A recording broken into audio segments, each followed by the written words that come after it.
Disney's $25 billion investment is underwater right now, and the swamp is winning. Picture this. You paid thousands of dollars for the perfect family vacation. You planned for months. You packed the matching outfits. You got the early park entry. And now you are standing in the middle of Magic Kingdom, the most magical place on Earth, and water is rushing past your ankles, then past your shins, then climbing toward your knees. Your kids are screaming. Strollers are abandoned in the middle of the walkway. Churro carts are surrounded by murky brown water.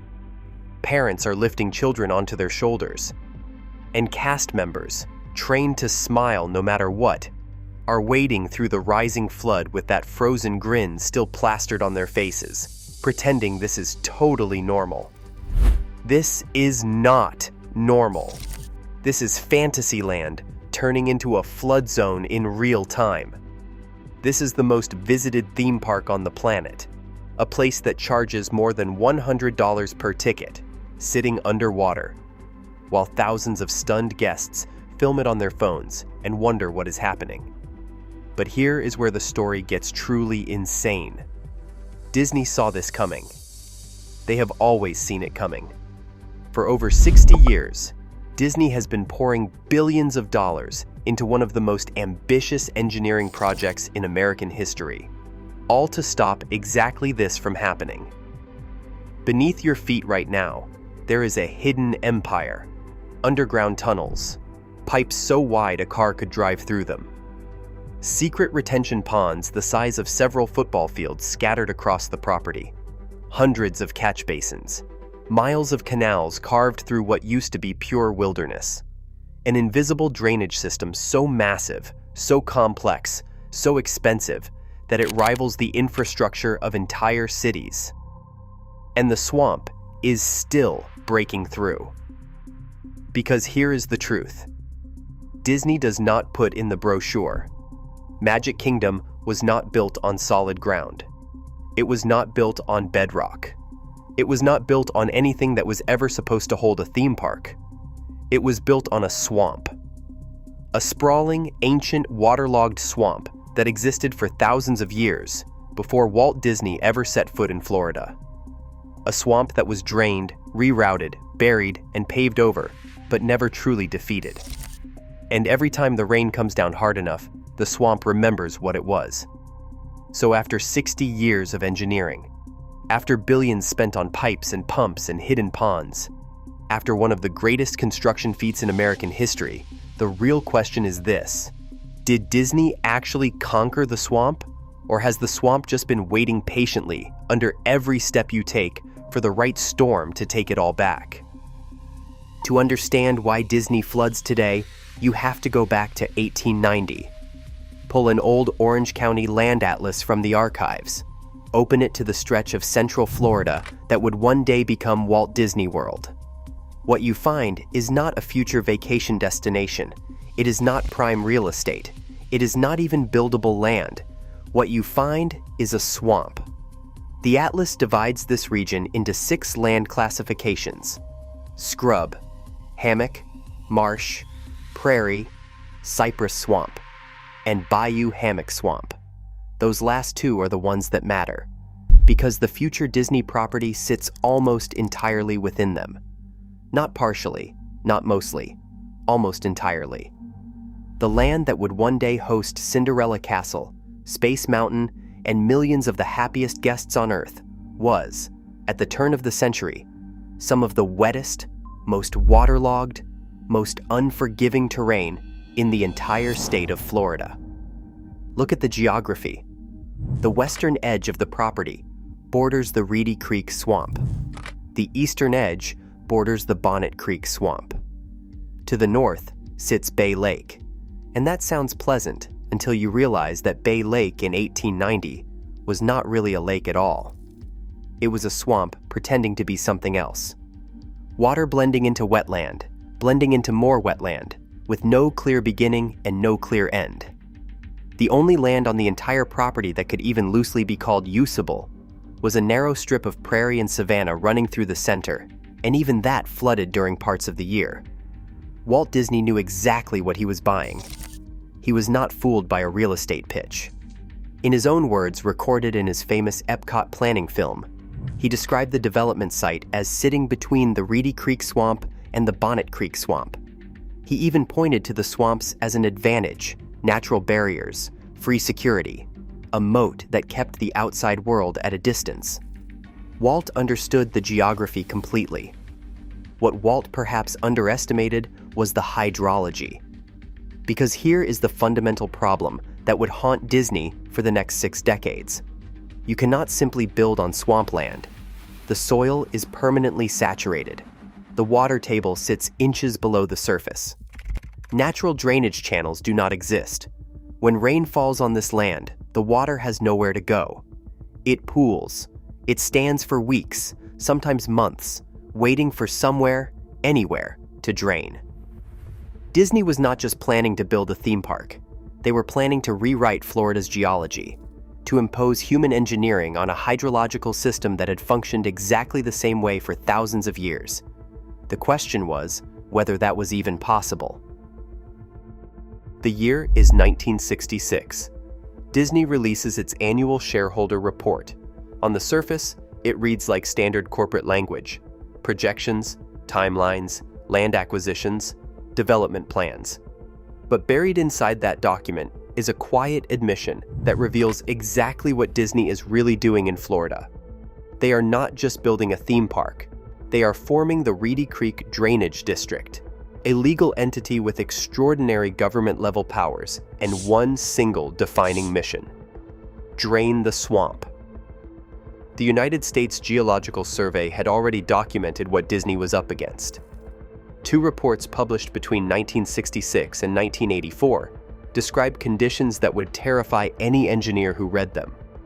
The findings are brutal, and they leave no room for optimism. Heavy rainfall recharges the sandy soil to full capacity almost instantly, causing water to stand over enormous portions of the property. The reports describe an almost complete lack of well-defined tributary stream channels across the entire site. Surplus water, they found, remains in the basin for long periods of time, before eventually, slowly, and reluctantly finding its way toward the creeks. Read that again. Surplus water stays, for long periods, before eventually finding somewhere to go. Translation: water falls, water stays, and there is nowhere for it to drain. The entire Disney property is essentially a giant bowl. Rain fills it up, and it almost never empties on its own. Disney did not just buy land. They bought a drainage nightmare. The engineering response had to match the scale of the problem, and it was massive. Disney constructed an extensive network of canals designed to replace what the Geological Survey had called poorly defined, swampy valleys. They installed dikes throughout the property to control water movement across thousands of acres. They built automatic flow control structures capable of regulating water levels with precision across the entire site. Every drop of standing swamp water had to be captured, redirected, and moved away from construction zones before a single foundation could be poured. Historical aerial photographs from this era show the scale of what actually happened. Canals carved through untouched wilderness, like surgical incisions. Perfectly straight lines cut through land that had never seen straight lines before. Water was forced to move in directions it had not moved in for thousands of years. This was not landscaping. This was not standard site preparation. This was terraforming. Disney was attempting to impose complete industrial order on a hydrological system that had functioned on its own terms since long before Florida was even a state. They were telling water where to go. And water, as Disney would spend the next 6 decades learning, does not like being told where to go. But the canals were only the beginning. Of all the engineering decisions Disney made during the construction of Walt Disney World, one stands above the rest in sheer audacity. It was not the canals. It was not the drainage district. It was not even the decision to build on swampland in the first place. It was what Disney did to Bay Lake. Bay Lake was supposed to be the crown jewel of Walt's vacation kingdom, the shimmering centerpiece where guests would swim, boat, and soak in the beauty of a Florida paradise. Walt had a vision for it, Clean water, sandy beaches, the perfect resort experience. A place that felt like nature had arranged itself specifically for your enjoyment. The reality was very different. Bay Lake had no clear boundary between itself and the surrounding wetland. Water simply blended into more water, which blended into marsh, which blended into swamp, with no real distinction between where the lake ended and the wilderness began. The bottom of the lake was not sand. It was not stone. It was layers of swampy muck, decades of organic decay, centuries of accumulated sediment, a thick biological stew that had been building since long before anyone thought to put a theme park here. The water quality was nowhere near suitable for guests. No one could swim in it. No one could boat on it comfortably. It was not a vacation amenity. It was a liability, sitting in the middle of Walt Disney's dream. Disney's solution was breathtaking in its simplicity and staggering in its scale. They drained the entire lake. Every single drop of water was removed. Then they excavated the entire lake bed. Every inch of swampy muck was pulled out. The scope of this operation is genuinely difficult to comprehend. An entire lake emptied and scraped clean in the middle of a construction project that was already rewriting the surrounding landscape. But here is where the story takes an unexpected turn. Beneath all that muck, beneath all those centuries of decay and sediment, engineers discovered something remarkable. Pristine white sand. Beautiful, clean, untouched sand that had been buried under the swamp for hundreds of years. Disney used that sand to construct the beaches around Bay Lake and along the Seven Seas Lagoon. The swamp, in the end, provided its own decoration. Then came the refill, and Disney did not put the swamp water back. They pumped fresh water directly from Florida's deep underground aquifer. Clean water, clear water. An entirely new lake built inside the shell of the old one.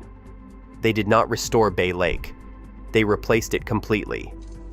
The philosophy was now established, and it would define every decision that followed. Disney would not adapt to nature. Instead, Disney would remake nature to suit the park. Disney would erase it and build something better in its place. Here is something most people who have walked through Magic Kingdom their entire lives do not know. When you step through those gates and onto Main Street, USA, you are not walking on the ground floor. You are not at street level. You are not standing on the earth beneath your feet. You are standing on the second story of a structure built on top of conquered swampland. And almost nobody realizes it. Beneath the entire park runs a network of corridors that Disney calls utilidors. Most guests have heard of them as tunnels, secret underground passageways where cast members move supplies, change costumes, take breaks, and travel between different areas of the park without ever being spotted by guests above. The magic stays intact because the people who create it are never seen. It sounds like a clever trick. But here is the part that changes how you see the entire park. These are not tunnels dug into the earth. Disney did not excavate downward into the Florida swamp to create them. The utilidors were built at ground level, at the actual surface of the land, and then the entire park was constructed on top of them. Earth was filled in around the structures, raising Magic Kingdom one full story above the original swamp floor. The ground you walk on inside the park is not ground at all. It is essentially a massive elevated roof, and that roof is exposed to every thunderstorm, every hurricane, and every torrential Florida downpour that the sky can deliver. Beneath it sits infrastructure that cannot get wet. Ever. The stakes could not be higher. This creates an engineering challenge unlike anything in conventional construction. Water must drain away from park surfaces fast enough that guests stay reasonably dry. But that water absolutely cannot penetrate downward into the utilidors below. Every single drop has to move sideways, laterally, out toward the canals and retention systems waiting at the edges of the property. Gravity has to do the work, and it has to do it perfectly, across thousands of square feet of themed environment where nothing can look like a drainage system. Civil engineers solved this with two principles working together across every inch of the park. The first is profile grading, the control of surface elevation from front to back. Main Street, USA actually tilts upward as you walk towards Cinderella Castle. Guests perceive it as a grand approach, a sense of arrival. What it actually is a water management tool. The second principle is cross slope, a subtle side-to-side angle built into every walkway, every plaza, every surface in the park, pushing water toward hidden collection points guests never notice. Nothing in Magic Kingdom is flat. Not 1 square foot. Every surface is working. In September 2025, Walt Disney Imagineering filed engineering documents for a major Rivers of America renovation project. Buried inside the technical language of those filings, past the construction timelines and contractor specifications, is something most people were never meant to notice.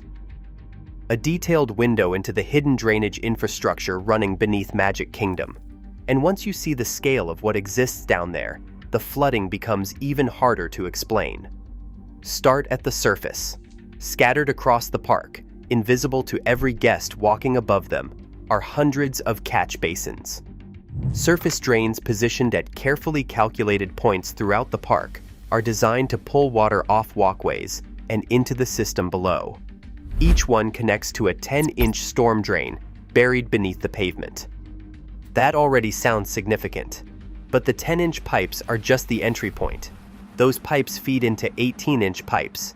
The 18-inch pipes connect to 24-inch lines. The system keeps expanding from there, 36-inch pipes, 48-inch pipes, and finally, 60-inch diameter lines running beneath the property.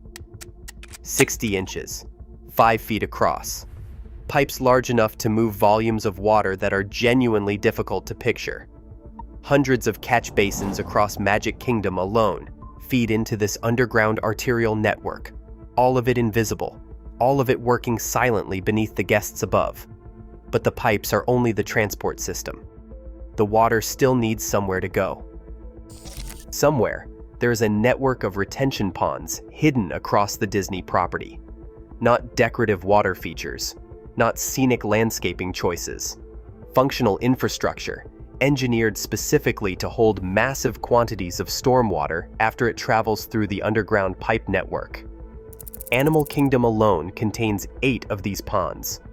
Most guests who have visited that park dozens of times have no idea they exist. The ponds do more than simply store water. They treat it. Sedimentation pulls heavy particles down to the bottom. Plants and algae absorb metals, phosphorus, and nitrogen through biological uptake. Sunlight exposure breaks down contaminants over time. Residence time matters. The longer stormwater sits in these ponds, the cleaner it becomes before it is released into the wider canal system. The same canals Disney carved through raw swampland more than 60 years ago. On paper, this system is extraordinary. Canals engineered to handle 100-year flood events. Pipes sized for 25-year, 24-hour design storms. Retention ponds with holding capacity that dwarfs what any typical storm can produce. The engineering is sound. The infrastructure is real. The capacity exists. So when guests are standing in knee-deep water in Fantasyland, phones raised above their heads, children crying, the question is not whether Disney built a serious drainage system. The question is why that system is not working. Think of Disney's drainage system as a chain. Every component is connected to the next. Canals connected to ponds, ponds connected to pipes, pipes connected to catch basins. The water moves from the surface all the way through the system in sequence, and the whole chain is only as strong as its weakest link. Engineers have spent years studying exactly where that weak link sits. The answer, when you work through the evidence systematically, is not where most people would guess. Start with the canals. They are engineered for 100-year flood events, meaning they are built to handle the worst rainfall this region could statistically produce in a century. During typical storms, they are nowhere near full capacity.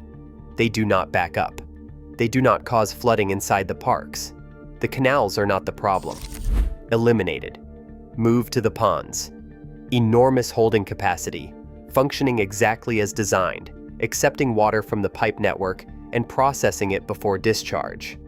The ponds are not the problem. Eliminated. What about the pipes? Size for 25-year, 24-hour design storms, with engineers confirming they maintain capacity to spare during most severe weather events. Not the primary failure point. Mostly eliminated. That leaves one component. The catch basins. The surface drains sitting at the very top of the chain, right where water first enters the system. And this is exactly where Disney's drainage breaks down. The problem is brutally simple. These drains cannot pull water in fast enough during the most intense Florida storms. The math just does not work. Rain hits the pavement at enormous rates during a severe Florida downpour. But the water arriving at each individual drain is not just what falls directly on top of it. Every surrounding surface in the park has been carefully engineered to direct water toward these collection points. Walkways funnel water toward them. Rooftops funnel water toward them. Plazas, courtyards, and open spaces all funnel water toward them. Every square foot of the park is sloped to push water somewhere specific, and that somewhere is the catch basins. All of it converging on drains that have a fixed intake capacity that cannot be exceeded no matter how hard it rains. Fantasyland is where this failure is most visible.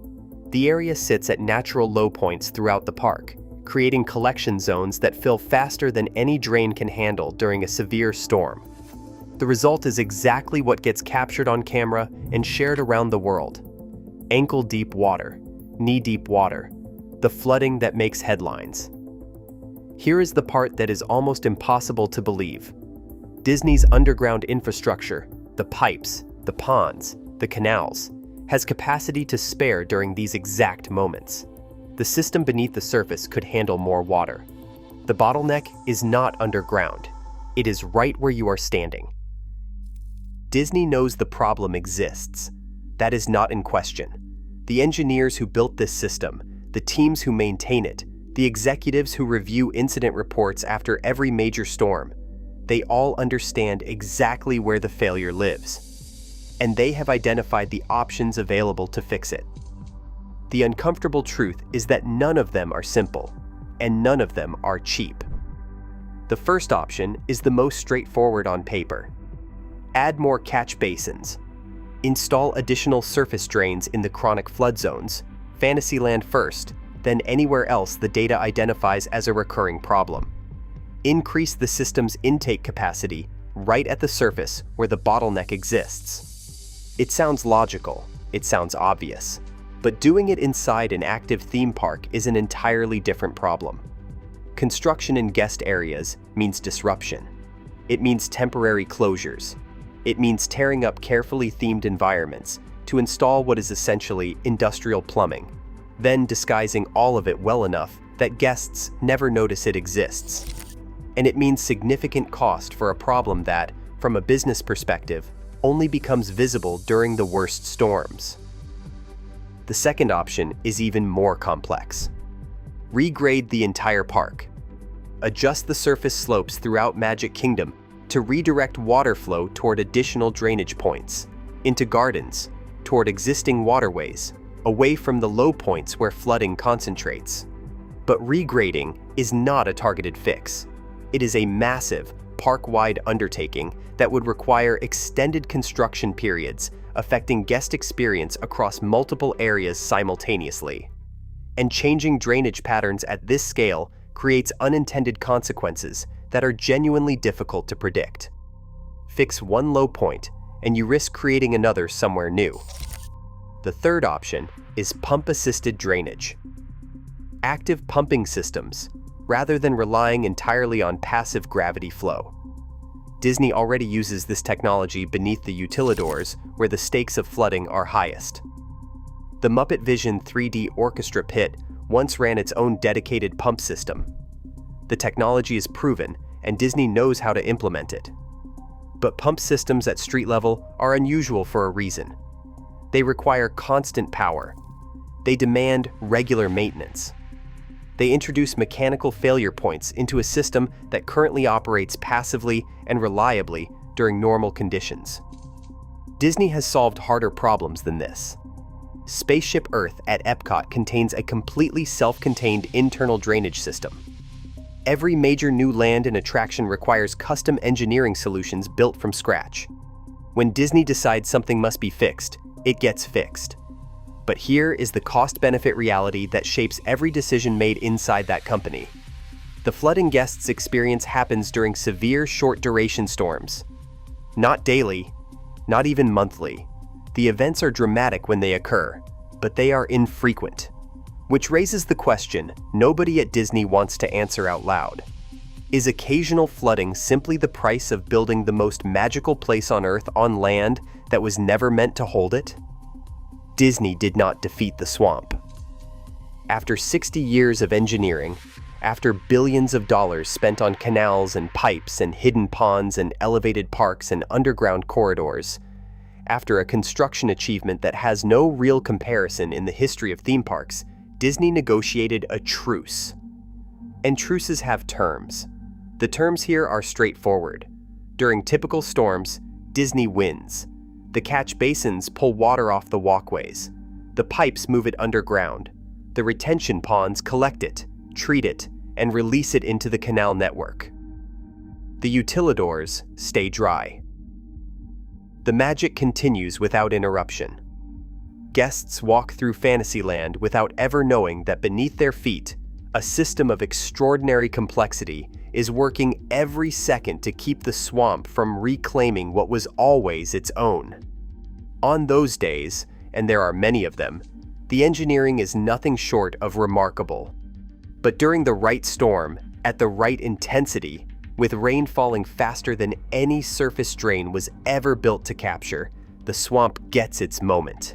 The catch basins fall behind. The water has nowhere to go fast enough. It rises on the walkways, spreads across the plazas, pools in the low points of Fantasyland, and suddenly, what sits beneath every step looks exactly like what it has always been. A flood zone, a wetland, a swamp that was here long before Mickey Mouse and will be here long after the last guest leaves. Every puddle in Fantasyland is not a failure. Every flooded walkway is not a broken system. Every moment of knee-deep water is something more than an inconvenience caught on a phone camera. It is a reminder of the ongoing battle beneath your feet, a battle that Disney is winning, but not completely, and never completely. The land beneath Magic Kingdom was Cypress Swamp in 1890. It was Cypress Swamp when Walt Disney bought it. It was Cypress Swamp when the first canal was carved through it, when the first pipe was laid beneath it, when the first ton of fill dirt was poured on top of it. The engineering changed what sits on the surface. It did not change what the land remembers. The swamp does not surrender. It does not give up and accept defeat. It waits. It tests the system every time a storm rolls in from the Gulf. It probes for weakness at the surface, where the catch basins have limits and the math stops working. And during the right storm, it reminds everyone, the guests, the engineers, the executives, and the employees wading through it with painted-on smiles, exactly what lies beneath the magic. Walt Disney built his vacation kingdom between two swamps. He thought they would protect him. He was right about that. But swamps have long memories, and patience that no engineering budget can outlast.